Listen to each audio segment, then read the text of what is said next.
memasuki hari Jumat keempat ini, seperti biasa kita akan melanjutkan kembali kajian fikih empat mazhab yang akan dibahas oleh Bapak Ustaz Muhammad Abdul Wahab LCMI. Mudah-mudahan pada jamaah yang ada waktu untuk mengisi sampai Isya bisa mengikutinya.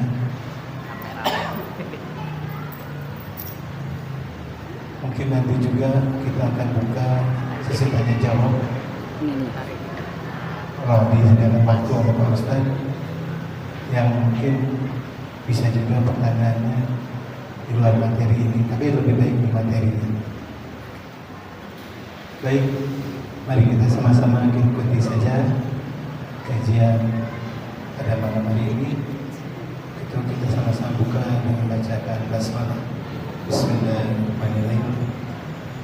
Begitu kepada Bapak Ustaz Muhammad Abdul Wahab, kami persilakan Ustaz.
Bismillahirrahmanirrahim. Assalamualaikum warahmatullahi wabarakatuh. Innal hamdalillah nahmaduhu wa nasta'inuhu wa nastaghfiruh wa na'udzu billahi min shururi anfusina wa min sayyiati a'malina. May yahdihillahu fala mudilla lahu wa may yudlil fala hadiya lahu. Allahumma shalli wa sallim wa barik ala sayyidina Muhammadin wa ala alihi wa ashabihi wa man tabi'ahum bi ihsanin ila yaumiddin. Rabbi shrah li sadri wa yassir li amri wahlul 'uqdatam min lisani yafqahu qawli. Allahumma anfa'na bima 'allamtana wa 'allimna ma yanfa'una wa zidna 'ilman nafi'a, amma ba'd. Hadirin jemaah kajian ba'da maghrib Masjid Al-Ikhlas, Villa Dago Tol, yang dirahmati oleh Allah Subhanahu wa taala. Alhamdulillah, di kesempatan kali ini kita melanjutkan kembali kajian fikih empat mazhab kita, masih dalam bab toharoh, bab bersuci, di mana pertemuan terakhir kita sudah sampai ke macam-macam najis, apa saja najis yang bersumber dari manusia, dari hewan, dan kemudian najis dari tumbuhan. Dan kita sudah mengenal apa saja yang najis, apa yang bukan najis, ya, yang keluar dari tubuh manusia, yang keluar dari tubuh hewan, yang berasal dari tumbuhan. Ya. Kita ingat najis dari tumbuhan itu apa contohnya? Najis dari tumbuhan itu yaitu khamr. Ya, khamr itu di masa Rasulullah SAW itu adalah fermentasi minuman dari anggur atau kurma. Anggur atau kurma itu kan tumbuhan. kesubuhan. Ya. Ketika dia jadi khamr, jadi minuman memabukkan, maka dia menjadi najis. Ya. Nah, ini menurut pandangan jumhur ulama. Nah, bagaimana kemudian cara mensucikan najis itu? Ya. Kalau ada najis, baik di pakaian kita, di tubuh kita, atau di tempat sholat kita, bagaimana cara mensucikannya? Berdasarkan pendapat para ulama dari 4 mazhab ya. Tentu pendapat para ulama pasti bersandar pada dalil ya, baik dari Al-Quran maupun hadis. Baik. Pensucian najis itu kita bagi menjadi 2. Ada zat najis yang berubah jadi suci, zatnya najis tapi dia bisa berubah jadi suci. Yang kedua, bendanya suci kemudian terkena benda najis. Jadi ada 2 ya. Ada benda yang dari awal dia memang najis. Contoh misalnya apa? Tadi minuman memabukkan, dari awal benda najis. Atau misalnya kulit bangkai nanti itu najis. Nah, kalau yang kedua, bendanya suci tapi dia terkena benda najis. Misalnya baju terkena pipis ya, atau misalnya ya sejadah terkena kotoran dan seterusnya ya. Nah, bagaimana cara kemudian mensucikannya? Kalau kita bicara zat najis, ya, apakah bisa zat najis berubah menjadi suci, Pak? Ya. Nanti para ulama ya, menjelaskan ada 2 hal kemungkinan benda najis bisa menjadi suci dengan 2 kemungkinan. Pertama dengan cara disamak, yang kedua dengan cara istihalah. Jadi kemungkinan benda najis bisa menjadi benda suci dengan dua cara, disamak atau yang kedua istihalah. Apa itu disamak? Nah, disamak ini khusus untuk mensucikan kulit bangkai.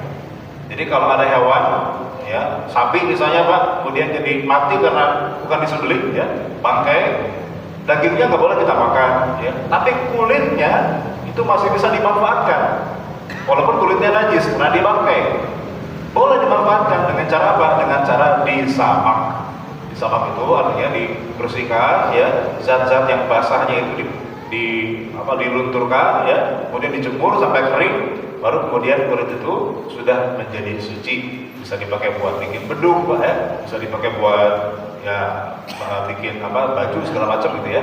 Walaupun dia dari bangkai, ya, walaupun bangkai itu najis, tapi kalau kulitnya bisa disamak, maka menjadi suci. Sebagaimana sabda Rasulullah SAW, ayyuma ihabin dubigha faqad tahura. Setiap kulit yang telah disamak, maka dia telah menjadi suci. Ya, meskipun dia kulit bangkai. Yang kedua istihalah, ya, nanti kita jelaskan ya. Kemudian benda suci terkena najis. Nanti cara mensucikannya bermacam-macam ya. Ada yang harus pakai air dan tanah sekaligus. Ada yang kemudian bisa pakai air dengan cara dicuci, disiram, ditambah air, percikan air, atau ada dengan cara dikering. Salah macam.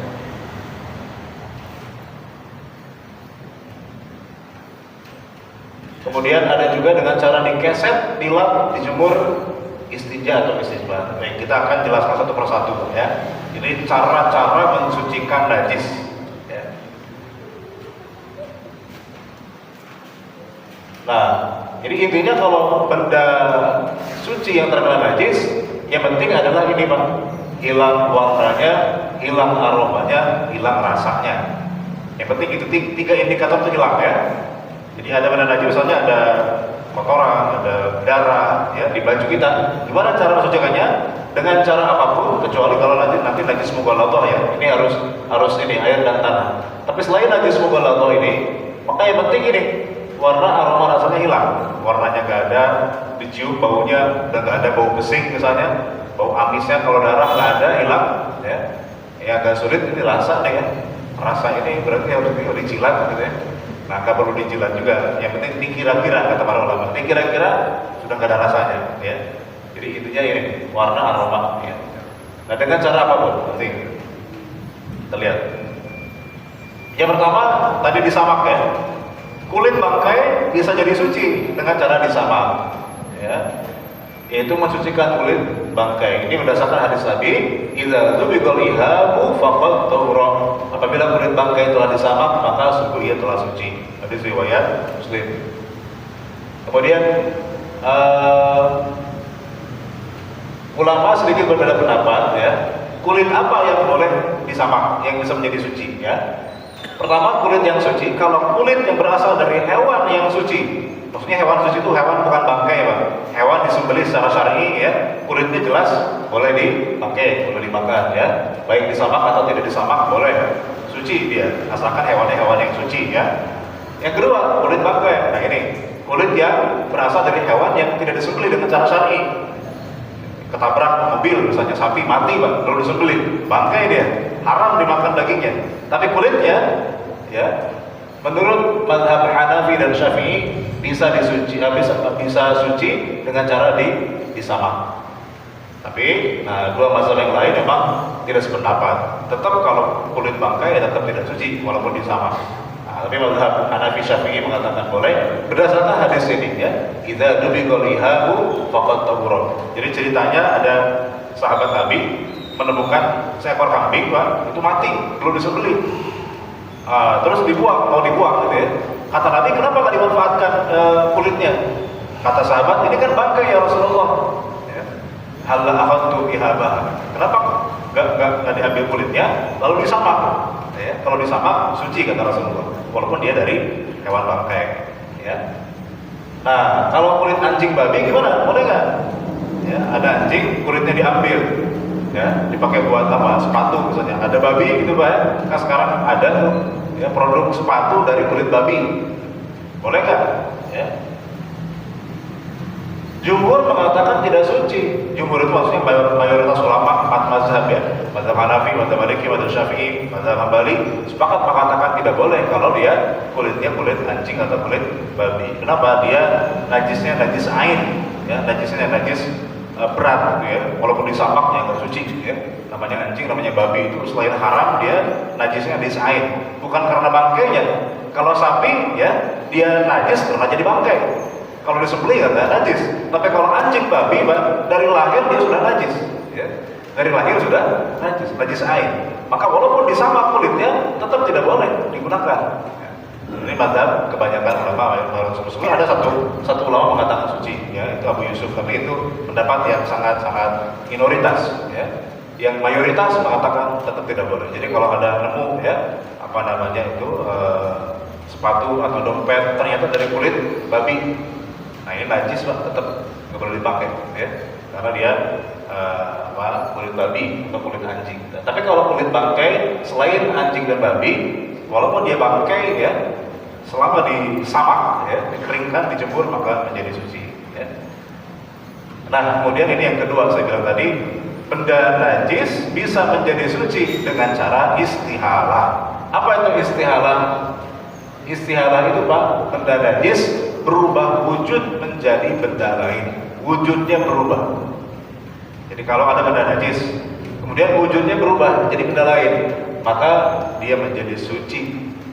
Ada hadis riwayat Abu Dawud ya, annahu sa'ala Rasulullah sallallahu alaihi wasallam an aitamin warithu khamran faqala ahrika qala afala ajal wa khallan qala la. Ya. Jadi tidakkah Rasulullah SAW tentang anak-anak yatim yang menerima warisan khamr.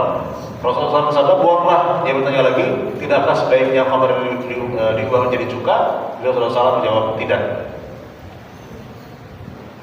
Oke, jadi apa namanya dulu ya di masa Rasulullah SAW, khamr itu terbuat dari apa namanya fermentasi anggur atau kurma. Ya. Jadi fermentasi anggur kurma, ya, jadi kurma anggur direndam dalam air, ya, berhari-hari, berminggu-minggu, bahkan berbulan-bulan. Jadilah dia minuman keras, diminum jadi mabok. Ya. Tapi kalau dibiarkan lebih lama lagi, yang tadinya khamr, itu lama-lama dia akan menjadi cuka. Lama-lama dia akan menjadi cuka. Yang tadinya memabukkan, diminum nggak bikin mabok lagi, hilang alkoholnya. Apa alkoholnya? Jadi cuka dia, jadi bumbu makanan. Kita kalau makan bakso biasanya ada yang pakai cuka ya.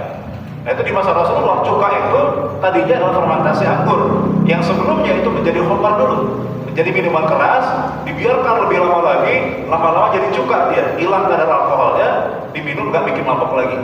Maka bisa tuh yang tadinya najis menjadi suci. Contohnya adalah tadi homer dibiarkan lebih lama lagi menjadi cuka.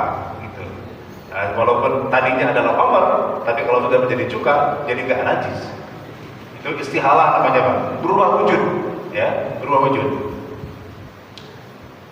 Kemudian, nah ini contoh misalnya, Pak, ini gambar nih, Pak, ya. Ada babi misalnya gitu ya.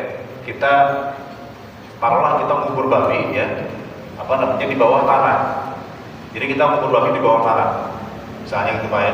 Di atas kuburan babi kita nanam singkong, ya.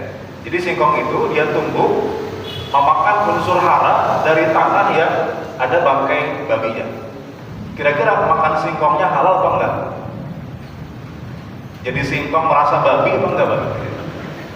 Singkong ya tetap merasa singkong, Pak. Jadi walaupun dia dia tumbuh di atas kuburan babi, di bawahnya ada bangkai babi, Pak. Kita tanam di atas pohon singkong. Kira-kira singkongnya halal apa haram? Nah, dia jadi halal. Kenapa jadi halal? Walaupun dia makan unsur hara dari tanah yang tercampur dengan bangkai babi tadi, tapi dia sudah berubah wujud, bukan berbentuk daging babi lagi. Jadi bentuknya apa? Singkong. Ya. Singkong udah beda nggak singkong sama daging babi, Pak? Beda, gitu ya. Unsur bentuknya juga beda. Sehingga kalau sudah berubah wujud, gitu ya, maka jadi halal. Istihalah namanya. Daging babi itu najis, tapi ketika jadi singkong, di atasnya kita tanam singkong, Pak. Atau kuburan kucing, gitu ya. Kuburan kucing kan bangkai, gitu ya. Kita tanam singkong di atas kuburan kucing. Singkongnya halal, gitu ya. Karena sudah berubah bentuk. Namanya istihalah, ya. Oke. Nah, sama seperti apa, air mani, Pak, ya. Ini apa, Pak? Ini sperma, air mani, ya. Air mani itu menurut 3 mazhab selain Syafi'i itu hukumnya najis. Air mani itu hukumnya najis. Tapi kalau air mani sudah dibuahi, sperma sudah dibuahi, Pak, ya, dalam sel telur, ya, dibuahi, kemudian jadi janin, ya, jadi bayi. Bayinya yang najis apa enggak? Bayinya najis apa?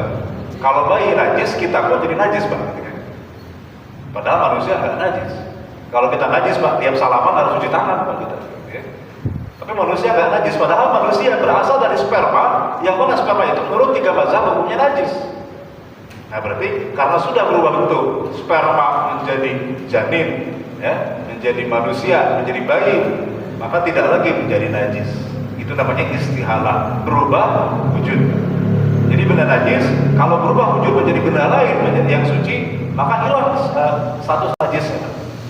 Nah, ini para ulama mengatakan gini, kalau kita makan hewan yang suka makan kotoran, ya, misalnya lele, ikan lele, ya, yang ada di empang, yang di atas ada helikopter gitu, Pak, ya, yang orang yang punya empangnya dia buang hajat di situ, Pak, ya. Begitu buang hajat, kotorannya dimakan sama lele di bawahnya, gitu kan? Nah, habis lelenya makan kotoran, lelenya diambil, dipancing, gitu, Pak, ya, digoreng. Nah, kalau langsung nggak boleh, Pak. Kenapa? Karena kalau jadi pasti ada kotoran kita di situ, Pak, gitu ya. Jadi kalau kita makan kotoran sih, kalau langsung nggak mungkin. Tapi kalau secara tidak langsung bisa jadi, Pak. Nah, kita makan lele yang tadinya makan kotoran manusia. Nah, maka para ulama mengatakan tidak boleh haram memakan lele yang baru makan kotoran tadi itu, kecuali kalau dikarantina dulu. Jadi karantina dulu minimal 3 hari di karantina, ya. Jadi lelenya dipisahin dulu, ya. Kita taruh di tempat yang steril, dia nggak makan kotoran selama 3 hari. Nah, biarkan kotoran itu tercerna dalam tubuh, dibuang atau jadi daging sekalian. Maka jadi nggak najis lagi, ya. Boleh, Pak. Tinggal nanti pas makan ya jangan pikirin masa lalu, ya, Pak, gitu ya. Karena masa lalunya kelam, ya. Nah, jadi itu sudah asalkan sudah berubah bentuk, ya, berubah wujud. Dari kotoran menjadi daging lele, ya, nggak masalah. Tapi kalau masih dalam berupa kotoran, nggak boleh kita makan, gitu ya. Nah, ini, Pak, ini namanya istihalah. Ini namanya istihalah. Ya, bayi tadi udah, ya. Nah, sekarang kita bicara benda suci yang terkena najis. Kalau tadi kan benda najis menjadi suci. Kalau sekarang benda suci tapi terkontaminasi, terkena oleh benda najis. Nah, bagaimana cara mensucikannya? Pertama, ada yang harus menggunakan air dan tanah, ya, yaitu apa? Najis, anjing atau babi. Itu harus menggunakan air dan tanah, bahkan harus 7 kali.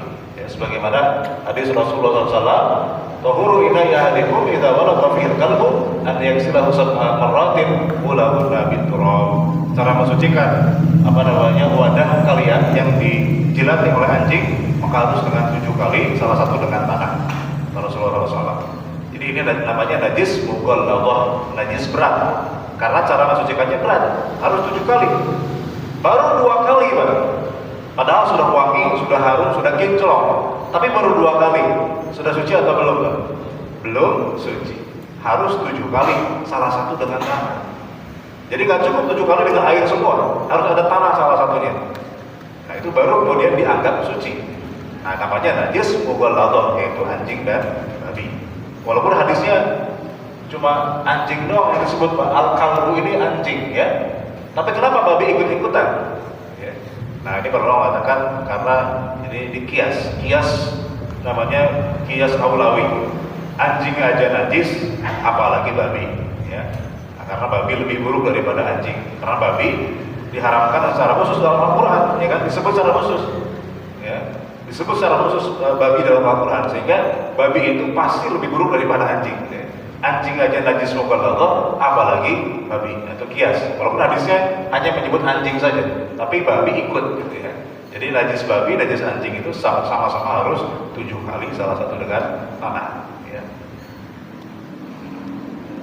Tetapi ini juga masih silang pendapat di antara para ulama yang mengatakan wajib itu pada Syafi'i dan Hambali, ya.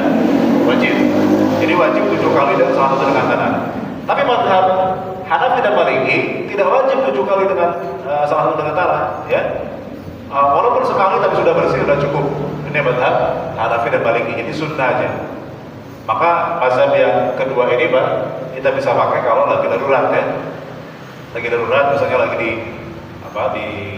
luar negeri, ya, negara barat yang restorannya semuanya ada menu babi. Kita mau makan sapi, tapi masaknya bareng sama babi. Kita mau makan mie, ya, mie ayam, ya, tapi alat masaknya bekas masak babi, ya. Nah kan kalau pakai mazhab yang pertama ini nggak boleh, Pak, kita makan di situ. Walaupun yang kita makan itu mie, walaupun kita makan sayur, tapi wadahnya itu bekas masak babi. Karena dia nggak mungkin dicuci 7 kali, kan? Orang kafir nggak mungkin kepikiran nyuci 7 kali selalu dengan tanah, sehingga dia masih najis. Nah maka dalam kondisi memang darurat, gitu, Pak, ya, kita bolehlah sekali-kali pinjam mazhab kedua, ya. Sunnah, artinya yang penting dicuci, gitu aja, ya. Yang penting dicuci, sehingga boleh kita makan di situ asalkan kita makan itu menunya yang halal, ya, sapi, ayam, ya, mie dan seterusnya. Jangan makan babinya. Kalau babi ya tetap haram, meskipun sunnah dicuci dengan tanah, ya. Kemudian ada yang cukup dengan air saja, ya. Ada yang kemudian dicuci, ya. Dan ini umumnya dicuci, ya. Setiap najis umumnya harus dicuci dengan air, ya. Sebagaimana Al-Anfal ayat 11, "Wa yunazzilu 'alaikum minas sama'i ma'an liyutahhirakum bih." Dan dia telah menurunkan kepadamu air dari langit untuk mensucikan kamu. Jadi fungsi air salah satunya adalah untuk mensucikan najis. Maka nanti jumhur ulama mengatakan mensucikan najis itu harus dengan air, ya. Tetapi memang kalau kita lihat hadis-hadis yang lain, ada juga najis yang tidak harus dicuci dengan air. Misalnya ada cukup disiram saja, yaitu najis mukhaffafah, tidak perlu dicuci, cukup disiram. Najis apa nih, Pak? Najis ringan, yaitu pipisnya bayi laki-laki yang belum minum apapun kecuali ASI, ya, yang belum genap 2 tahun, ya, dia belum makan apapun kecuali ASI, maka dia kalau pipis, ya, kena pipis ke baju kita, itu nggak perlu cuci, cukup dipercikan air saja, ya, dipercikan air, walaupun pipisnya masih ada, ya, itu masih sudah dianggap suci. Namanya najis ringan, najis mukhaffafah. Ada juga yang tidak dicuci, tidak disiram, tapi ditambah air. Gimana caranya maksudnya? Contohnya adalah kalau misalnya di bak mandi, Ya, di bak mandi kita, di kamar mandi, Pak, kejatuhan misalnya apa? Kejatuhan najis ya, misalnya bangkai tikus masuk, ya, tikus masuk ya mati di bak kita, ya. Atau di sumur deh, di sumur ya, ada sumur, kemudian kucing mati di situ Pak, jadi bangkai kan najis tuh. Nah gimana caranya supaya itu sumur airnya nggak najis? Nah bisa dengan ditambah airnya. Ditambah terus airnya ya sampai 2 bulan misalnya itu ya, sampai banyak sehingga nanti airnya tentu si najisnya diambil dulu ya, kucingnya dibuang dulu ya, kan si airnya ini masih najis ya harusnya. Maka caranya dengan ditambah terus airnya, ditambah terus airnya ya sampai kemudian hilang apa namanya baunya segala macamnya sehingga dia menjadi suci lagi. Atau di bak mandi gitu ya, kalau bak mandi sih gampang tinggal dikuras Pak, tidak perlu ditambah ya. Tapi kalau sumur kurasnya kan susah gitu ya. Jadi ditambah air saja, ditambah terus sampai kemudian banyak, sampai hilang apa namanya aroma, warnanya segala macamnya gitu ya. Kemudian cukup dipercik air. Oh ini maaf, ini siram ini bukan air kencing ya. Ini siram ini maksudnya disiram pakai air ya. Ini kasusnya di Masjid Nabawi di masa Rasulullah SAW. Ada orang Baduy datang ke masjid, tiba-tiba pipis. Namanya orang kampung, Pak, orang Baduy, dia nggak ngerti kalau ini masjid. Kalau masjid itu tempat ibadah, dia pipis di situ Pak. Dia pipis di masjid, hampir-hampir mau dikeroyok sama sahabat. Ini ada orang nggak kurang ajar gitu ya, kok kencing di masjid. Hampir mau dikeroyok sama sahabat, ditegur lah gitu ya. Tapi sama Rasulullah jangan, biarin ya. Biarkan dia selesai kencingnya. Kalau sudah selesai baru kita siram pakai ember ya. Disiram pakai air seember gitu ya. Nah kalau sekarang disiram malah luber kemana-mana ya. Kalau ada orang pipis di masjid gitu ya, kita siram pakai ember, itu malah jadi luber kemana-mana. Nah ini nggak bisa dipakai di masjid kita. Tapi kalau di Masjid Nabawi, karena dia masih di atas pasir, disiram, nyerap ke bawah. Jadi air pipisnya itu jadi nyerap ke bawah, rembes ke dalam tanah, sehingga hilang dia najisnya. Bisa dengan cara disiram. Kalau memang di tanah, tapi kalau di tempat segini Pak, ya di keramik misalnya gitu ya, kita siram malah kemana-mana. Jadi jangan disiram. Kalau di masjid kita ini, diapain? Ya diambil apa namanya, kita pakai lap kering ya, kita ambil si pipisnya itu, kemudian kita buang, nah kering, baru kemudian kita pel pakai air ya. Nah ini kasusnya di masa Nabi. Kemudian dipercikan air tadi ya, yang najis mukhafafah, pipis bayi laki-laki yang belum minum apapun kecuali ASI, ini dipercikan air. Kemudian nah selain dengan air, ternyata dalam beberapa hadis ada kasus di mana najis tidak disucikan dengan air, misalnya dengan cara dikering Pak. Apa kasusnya? Ini kasusnya adalah air mani. Jadi suatu saat Nabi Muhammad SAW hendak pergi ke masjid, tiba-tiba Aisyah melihat di baju Nabi ada bekas air mani yang sudah kering. Ya. Maka sama Aisyah, ya Rasulullah sini di bajumu maaf ada bekas air maninya, sini saya kering dulu. Jadi sama Aisyah dikering dulu, ya bekas air maninya itu karena kering cukup dikering. Ya. Kemudian Nabi pergi sholat. Ini syaratnya harus sudah kering. Kalau masih basah nggak bisa cuma dikering, ya.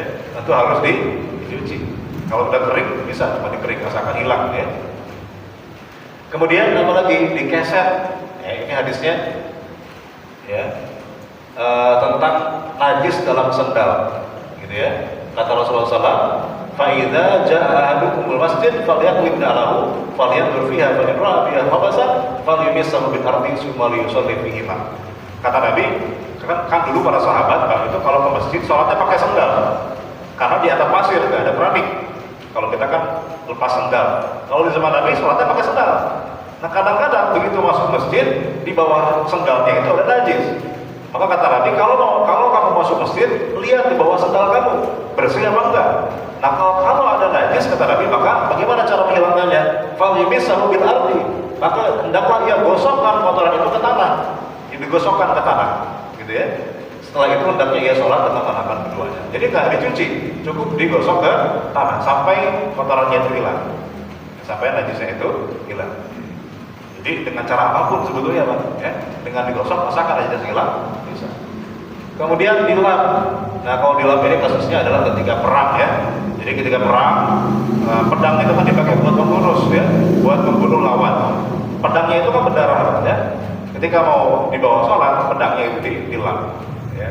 Nggak dicuci karena di tengah padang pasir nggak ada air Pak.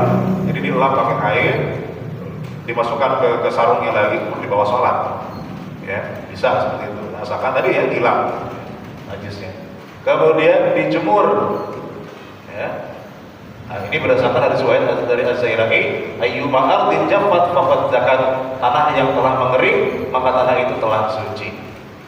Tapi ini para ulama mengatakan ini terbatas kalau najisnya ada di tanah ya. Tapi kalau najisnya di kasur gimana ya? Cukup nggak dijemur?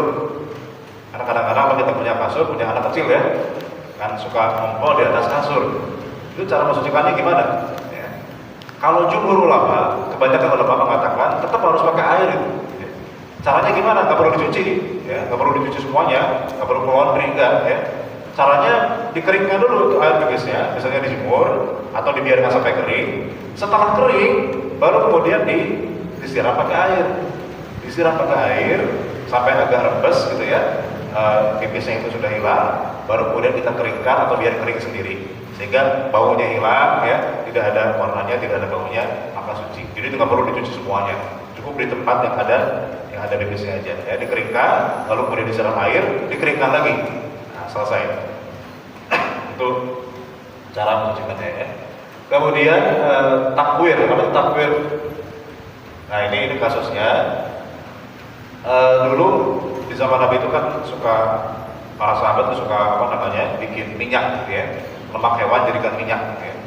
Nah minyak itu kadang-kadang atau lemak itu kadang-kadang mengering ya. Kita kalau kita minyak sayur gitu ya mungkin ya, kadang-kadang kalau dingin kan dia mengering beku ya minyaknya itu. Nah kalau dia beku kemudian ada tikus ya, tikus jatuh ke dalam lemak, maka beliau menjawab, buanglah bangkai tikus itu dan apa yang ada di sekitarnya, lalu makanlah lemak kalian. Jadi misalnya ada semangkok gitu ya, lemak yang sudah mengeras, lalu kemudian ada tikus jatuh Pak, mati di situ. Apakah semuanya najis? Enggak, karena dia kering, maka cukup dipotong tuh Pak, ditakwir istilahnya ya, dipotong bagian yang ada tikusnya, dibuang. Nah sisanya yang pinggir-pinggir ini kan nggak kena tikus, masih boleh dimakan kata Rasulullah. Karena lemaknya lemak yang kering. Tapi kalau lemaknya basah, cair, masuk tikus ya semuanya jadi najis. Ya, nggak boleh dimakan. Tapi karena ini kebetulan lemaknya membeku, keras, gitu ya, maka dia yang di pinggir-pinggir ini tidak terkontaminasi, nggak kena, gitu ya. Sehingga boleh dibuang bagian yang kena tikusnya, yang sisanya itu boleh dimakan. Namanya takwir. Ya. Kemudian diseret tanah. Nah, ini kasusnya istri Rasulullah SAW, namanya Ummu Salamah. Ini beratun utilu dairi, kata Ummu Salamah, aku adalah wanita yang memanjangkan ujung pakaianku dan berjalan ke tempat kotor. Jadi Ummu Salamah khawatir karena bajunya itu panjang, menjuntai ke tanah, kadang-kadang lewat tanah yang bernajis, gitu ya. Maka Nabi mengatakan apa yang sesudahnya mensucikannya, yutahhiruhu ma ba'dahu. Artinya apa? Jadi kalau dia kena najis, maka tanah yang berikutnya bisa mensucikan najis itu. Jadi cukup diseret ke tanah. Ya. Jadi bisa tuh mensucikan najis. Ini kasusnya adalah bajunya Ummu Salamah yang terkena najis karena kepanjangan bajunya. Maka kata Nabi nggak perlu dicuci, ya. Cukup diseret ke tanah yang suci. Maka dia jadi bersih. Tadi para ulama mengatakan ada syaratnya lagi-lagi harus najis yang kering. Kalau najisnya basah Pak, itu diseret ke tanah tanahnya malah nempel, gitu ya. Yang ada najisnya nggak hilang, tanahnya malah nempel. Jadi najisnya harus najis yang kering, baru bisa diseret ke tanah sehingga dia hilang. Ya. Kemudian terakhir, nah dengan cara istinja atau istijmar. Apa itu istinja Pak? Ini khusus najis yang keluar dari tubuh kita, dari kemaluan belakang dan kemaluan depan. Itu dengan cara istinja. Istinja itu kalau bahasa kitanya cebok Pak. Ya. Itu cara mensucikan. Ya. Istinja itu cebok dengan air. Ada juga istijmar. Kalau istijmar ini cebok dengan batu. Ya. Kalau sekarang baru kebayang kita cebok dengan batu. Tapi di masa Rasulullah SAW justru sehari-hari Nabi dan para sahabat itu nggak cebok pakai air Pak. Karena susah. Pertama di masa itu nggak ada kloset. WC ada di rumah Pak, kamar mandi. Tapi buat mandi aja, nggak ada kloset di dalam rumah waktu itu. Jadi kalau umat Islam, kalau Nabi dan para sahabat pengen buang hajat besar, itu gak mungkin di rumah, karena nggak ada kloset. Terus di mana? Ya, melipir ke pinggiran, ya, nyari padang pasir yang kosong, jauh dari pemukiman, yang tempatnya agak rendah, sehingga tidak kelihatan oleh orang. Dan kalau bisa di malam hari, karena kalau siang-siang masih ada kemungkinan orang datang kelihatan, gitu Pak ya, malu. Ya. Maka di malam hari dan di padang pasir. Namanya di padang pasir kan nggak ada air Pak. Bawa air lebih berat, susah. Maka Nabi cukup bawa 3 butir batu. 3 butir batu Pak, ya. Nah, cukup dengan 3 butir batu itu Nabi beristijmar, Nabi bersuci dari buang hajat. Ya. Nah, itu sunnah Nabi Pak. Karena itu bukan sekali 2 kali, Nabi hampir tiap hari itu buang hajatnya pakai batu. Nah, di kita sekarang ada nggak yang mengamalkan sunnah Nabi ini Pak? Ya. Kita cebok pakai batu, boleh sekali-kali kalau mau nyobain Pak ya, sekali-kali jangan pakai air ya, pakai batu 3 gitu Pak ya. Kalau orang Indonesia sih kayaknya nggak mungkin Pak ya, kita nggak betah ya, jangankan pakai batu ya. Kita kalau ke luar negeri ya, di barat itu kan pakai tisu ya, kita pakai tisu aja kan kayaknya gimana gitu Pak ya, ada yang ganjel kayaknya gitu ya, jijik gitu Pak ya. Nah, maka memang bukan tradisi kita pakai batu. Maka alhamdulillah di kita air tersedia banyak gitu Pak ya, tersedia banyak. Tapi kalau darurat, sewaktu-waktu darurat gitu Pak ya, kita lagi ke mana, ke gunung atau ke mana gitu ya, ke hutan nggak ada air, itu bisa pakai batu bisa ya, batu bisa. Karena ini dilakukan Rasulullah SAW istijmar. Tapi nanti itu ada ketentuannya, ya. Tidak semua batu, ya, tidak semua benda yang bisa dipakai untuk beristijmar. Baik. Nah, ini masih ada waktu Pak? Atau kita buka tanya jawab dulu sampai baru bisa. Jadi nanti istinja ya. Nah ini untuk istinja sedikit ya. Ada pada baris istinja. Pakai tangan kiri Pak, tentu saja ya. Kemudian harus istitar, artinya menutup. Ya, jangan sampai kita mohon maaf buang hajat di tempat terbuka. Mohon maaf kadang-kadang banyak ya orang pipis di pinggir jalan. Itu ada hadisnya Pak. Allati yataqalla fi tariqin nasi wa fi tilhim ya. Ittaqul la'inin. Jauhkanlah dirimu dari 2 perbuatan terkutuk, yaitu suka buang air di jalan umum atau suka buang air di tempat orang berteduh. Nah, hati-hati nih, kebanyakan itu supir-supir biasanya gitu ya. Tidak menyebut nama-nama yang mulia ya. Jangan iseng Pak ya. Nyebut nama Allah, nyebut nama Nabi Muhammad ya, lagi istinja boleh ya. Kemudian tidak menghadap dan membelakangi kiblat. Memang ada larangan ini. Kata Nabi, kalau kita duduk untuk buang hajat, jangan menghadap kiblat atau membelakangi kiblat.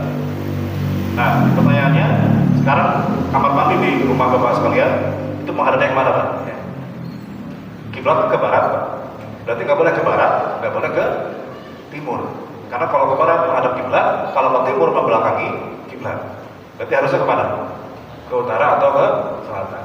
Nah tapi ini para ulama mengatakan begini Pak, ini berlaku kalau kita buang hajatnya di tempat yang terbuka. Seperti kayak Nabi tadi, Nabi kan buang hajatnya di padang pasir gitu ya, itu nggak boleh menghadap kiblat, belakang kiblat. Tapi kalau di tempat tertutup, kita bikin bangunan, kamar mandi, maka tidak masalah. Para ulama mengatakan tidak masalah, walaupun menghadap kiblat, walaupun kamar tertutup. Nah, beda hanya kalau misalnya kita buang hajatnya di sungai, Pak, terbuka kan Pak ya. Nah itu kalau di sungai nggak boleh kita menghadap kiblat atau membelakangi kiblat. Kemudian istibro itu artinya dipastikan semuanya sudah keluar. Ada yang berusaha, ada yang dehem gitu ya. Nah, ada yang kemudian loncat-loncat makan gitu ya. Nah itu yang penting dipastikan bahwa sudah keluar. Jangan sampai tersisa. Kemudian masuk kaki kanan, keluar kaki kiri. Membaca doa ya. Sebagaimana sudah kita hafal dari kecil ya. Allahumma inni a'udzubika minal khubuthi wal khaba'ith. Yang terakhir tidak berbicara. Sekarang itu kadang-kadang ada WC yang dibikin satu ruangan, 2 klosetnya Pak, biar bisa ngobrol katanya gitu ya. Jadi bikin 2 tuh. Nah ini tentu dalam etika Islam nggak boleh Pak ya, sambil berbicara. Saya kira itu saja untuk materi kita tentang pensucian najis pada hari ini. Selebihnya saya serahkan ke. Terima kasih Pak Ustaz atas penyampaian materinya. Ini masih ada waktu sekitar 10 menit lagi. Pada jamaah, silakan yang ingin bertanya tentang materi yang tadi disampaikan. Monggo Pak Amin, silakan Pak Amin.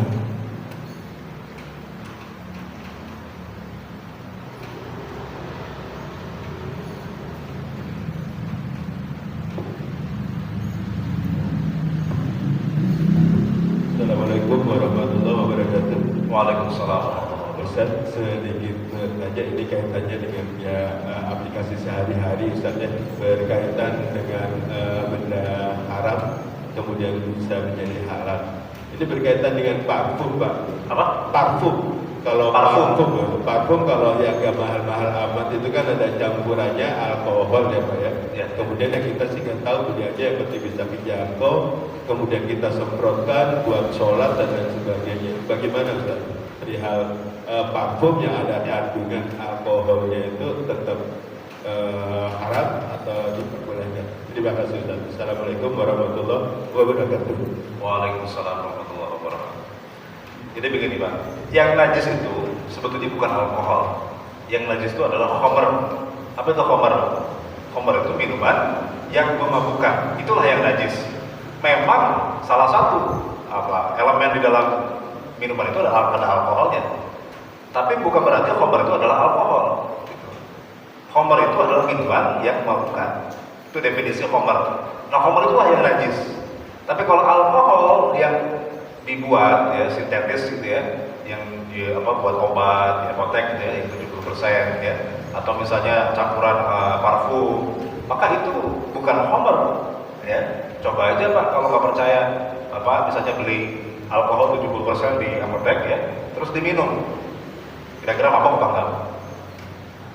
Mabok sih enggak Pak, mati Pak yang ada gitu ya. Jadi itu bukan minuman memabukkan, itu minuman mematikan Pak gitu ya.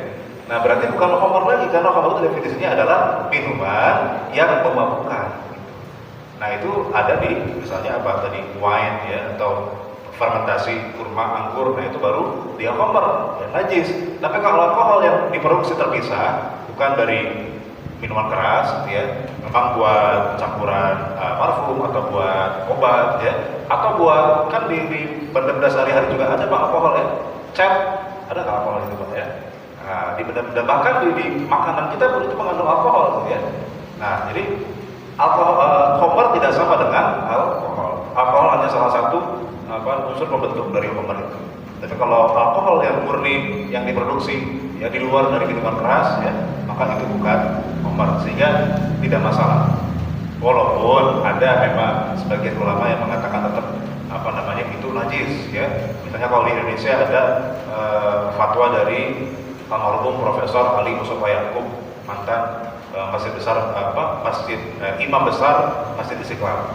Nah, beliau pernah memfatwakan alkohol itu yang ada di parfum itu najis kata beliau. Tapi tidak sepakat ulama ya. Saya cenderung mengatakan bahwa itu bukan alkohol, tidak sama dengan khamr, karena yang najis itu adalah khamr, minuman yang memabukkan. Tapi kalau alkohol yang tujuannya bukan khamr ya, yang diproduksi buat obat atau buat campuran benda-benda lain yang tidak untuk diminum dan memabukkan, maka itu bukan lagi khamr. Karena bukan lagi khamr berarti tidak najis. Gitu Pak. Ya, silakan Pak.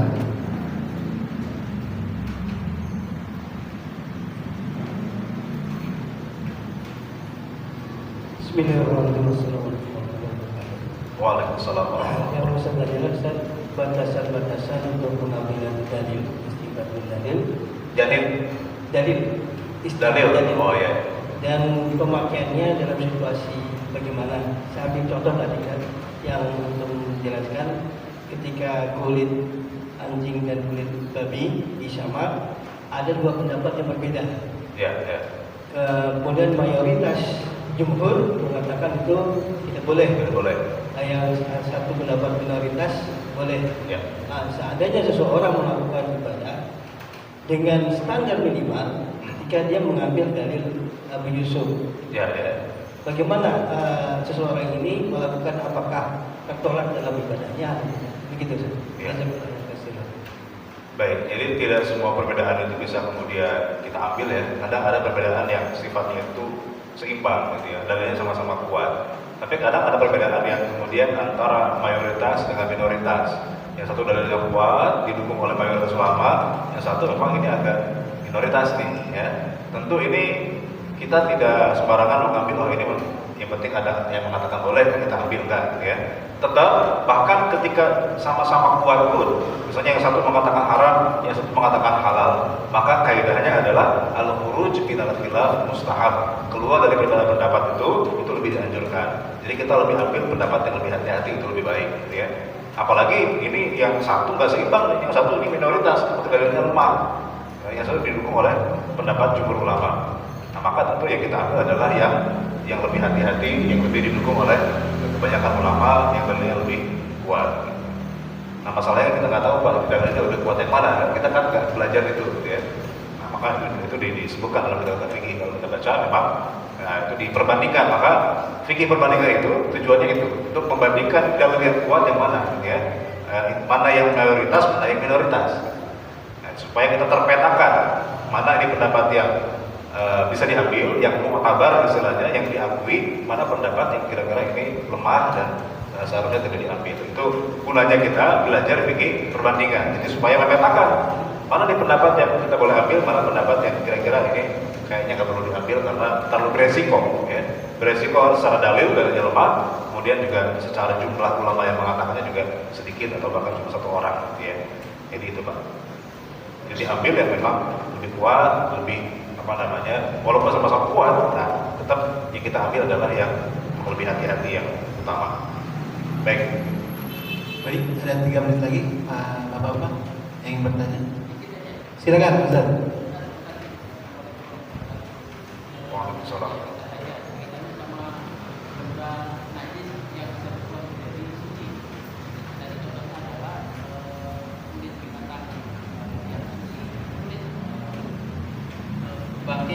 Kulit bangkai binatang yang suci karena dilakukan tindakan sesuatu sehingga menjadi suci. Kalau sudah menjadi suci, apakah ini jadi halal Ustaz untuk konsumsi? Ya. Kalau sudah suci, maka otomatis halal. Asalkan hewan-hewan yang halal, ya. Tadi kan sapi, ya. Tapi kalau tadi misalnya hewan yang haram, babi misalnya gitu ya. Misalnya kita pakai taruhlah pendapat Abu Yusuf yang mengatakan suci tadi gitu ya. Kita sama. Tapi kalau dimakan atau nggak boleh. Disamak itu hanya untuk mengatakan bahwa ini suci, tidak najis. Dipakai, walaupun bahkan kalaupun najis Pak, sebetulnya dipakai nggak masalah gitu. Cuma kalau sholat ya dilepas, sholat jadi cuci. Itu aja sebetulnya ya, najis atau tidaknya. Kalau haram halal kembali kepada hewan aslinya. Ya. Kalau sapi ya jadi halal. Ya, tapi kalau misalnya dia berasal dari hewan yang haram, ya. Sama kayak kemarin itu contohnya misalnya telur ya atau susu itu najis atau tidaknya tergantung dari hewannya. Kalau hewannya kalau dimakan maka susunya suci, telurnya suci boleh dimakan. Tapi kalau telur susu itu berasal dari hewan yang haram ya, telur buaya ya, telur apa lagi Pak ya. Nah, buaya kan haram dimakan, maka telurnya juga haram. Susu beruang ya. Susu beruang itu haram ya, karena beruang haram dimakan, kecuali kalau susu beruangnya yang di warung-warung itu susu sapi Pak, bukan beruang. Tapi kalau susu beruang beneran itu haram gitu ya. Jadi itu Pak, jadi tergantung kembali kepada sumber hewannya. Ya. Gimana Pak Ustaz? Cukup? Bapak-bapak, jamaah sekalian, mungkin karena waktu sudah mau masuk isya, kita akhiri saja kajian hari ini. Kepada Pak Ustaz, saya berterima kasih Pak Ustaz atas waktunya. Dan kepada jamaah sekalian juga, saya ucapkan terima kasih. Mudah-mudahan pada kesempatan yang akan datang bisa tetap mengikuti kajian-kajian di Masjid Al-Ikhlas. Baik, kita tutup saja dengan mengucapkan alhamdulillah dan doa kafaratul majelis. Alhamdulillahirrahmanirrahim. Subhanallahumma wa bihamdika asyhadu an la ilaha illa anta astaghfiruka wa atubu ilaik. Billahi taufiq wal hidayah. Assalamualaikum warahmatullahi wabarakatuh. Waalaikumsalam.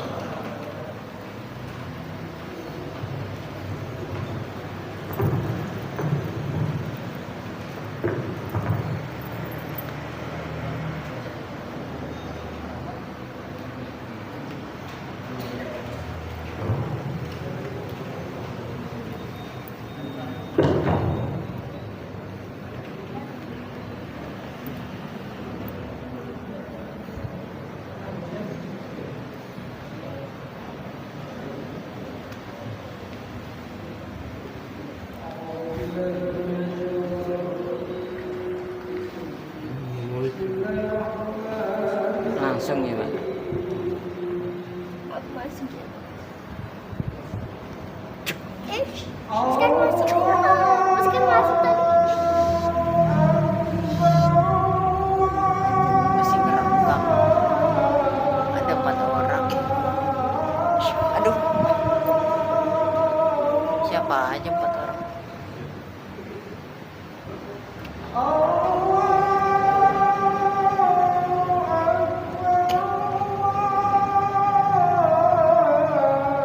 Tadi ada di sini kan? Bisa. Sana. Masuk. Coba kan. Coba aja. Halo guys. Deket amat. Deket amat gak kelihatan mukanya. Nah.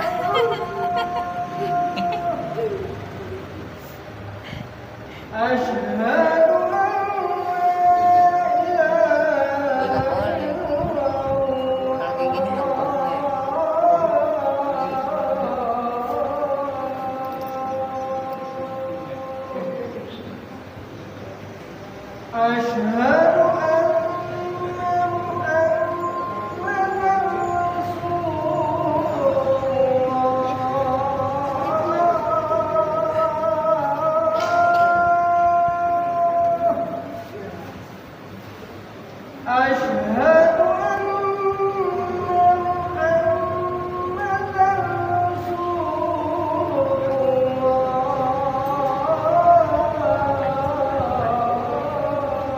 Benar nih.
Nanti masih ada.